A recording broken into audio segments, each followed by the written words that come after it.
We're here at the Animal AgTech Innovation Summit in Dallas, Texas, and I am here with Aidan. Aidan, can you tell us a little bit about who you are and what you do in the ag industry? Certainly.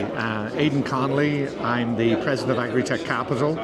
So I get very involved with all of these areas of digital technologies, helping the startups, helping them raise money, help them find customers, work very closely with larger groups that are involved in this area. I've had the opportunity through my book, The Future of Agriculture, to speak at a lot of conferences, and indeed here I'm going to be chairing a couple of panels. But this is a very exciting time for livestock tech in particular.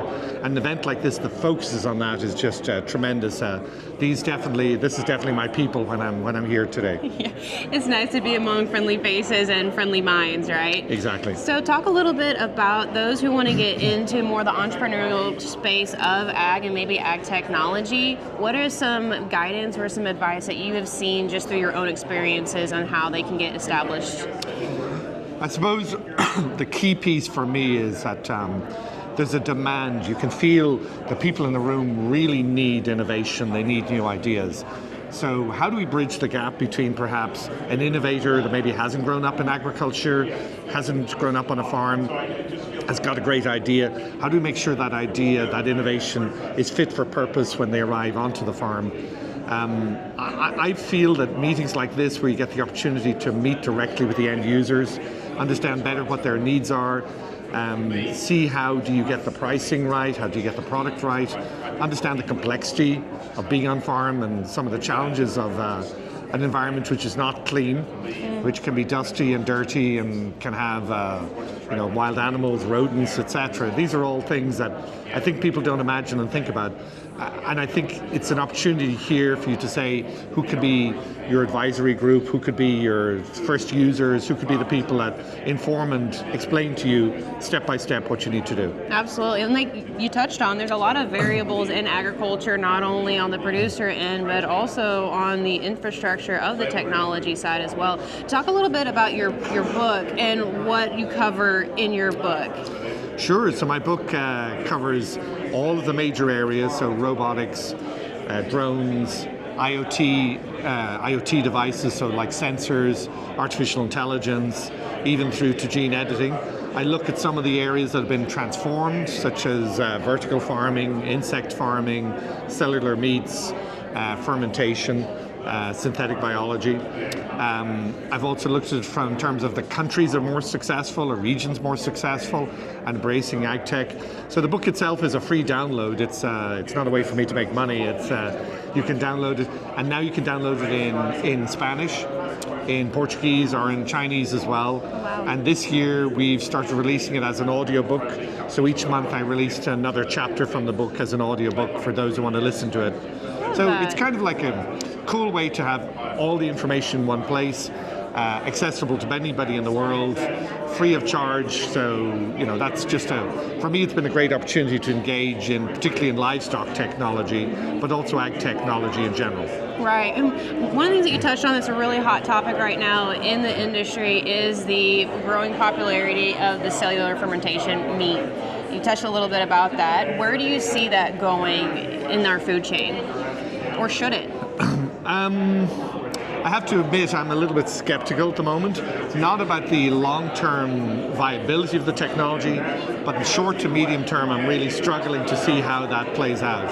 And when I see how that, when I see the costs of cellular meats, when I see the structural requirements for the fermenters, today we're using a heavy level of antimicrobials, so antibiotics in the system is not, we have to start with stem cells. Culture we're using is expensive. So there are a lot of very serious reasons why these cellular meats, even as burgers or as chicken nuggets, are still extremely expensive and not really scalable. Of course, in technology, you sometimes have to get past the hype on the hype cycle and get to the area where perhaps the technology shows its real value. But today I think that's going to be 10, maybe even 20 years out. That's not happening immediately. Right.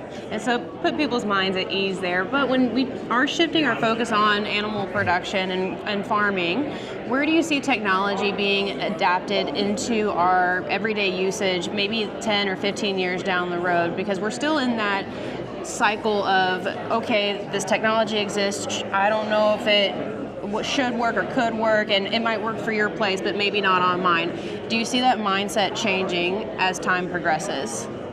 I do. Sometimes, it depends on the question you ask producers. Sometimes you ask a producer about a new technology. Could be a robot, could be a drone, could be putting a wearable sensor onto their animal, and they will tell you, I don't know if I'm ready for that now. But if you ask the question where they see it in 10 years' time, it's very clear that they imagine all these technologies will be part of how we farm. So I think we can argue over how quickly it will arrive, but I don't think there's a farmer, certainly in the United States, maybe on the planet, of any scale that does not see technology as a fundamental part of their future. And I think that's what we have to keep in mind. Otherwise we get caught in the short-termism of, well, this technology doesn't work, or it hasn't really proven as successful as we expected, and we're counting on 6 months, 12 months, 18 months, post-launch. Many of these things are going to take closer, as I've mentioned, to some may take 10 years, but I think it's going to be 2 to 3 years is actually a pretty good time frame. Well, time may seem that long, but we thought we had flying cars, and so we have AI. So Exactly. Thank you so much for your time. How can people get in touch with you or direct downloads for your book or purchase for your book? AgriTechCapital.com. That's where you find me. That's sometimes people want me to speak at a conference. Sometimes they want me to give some advice. I'm very active on LinkedIn as well. And from a book perspective, if you go to the AgriTechCapital.com website, you'll find it's pretty easy to download. Wonderful. Well, thank you for your time. Appreciate it. Very much. Yeah, thank you.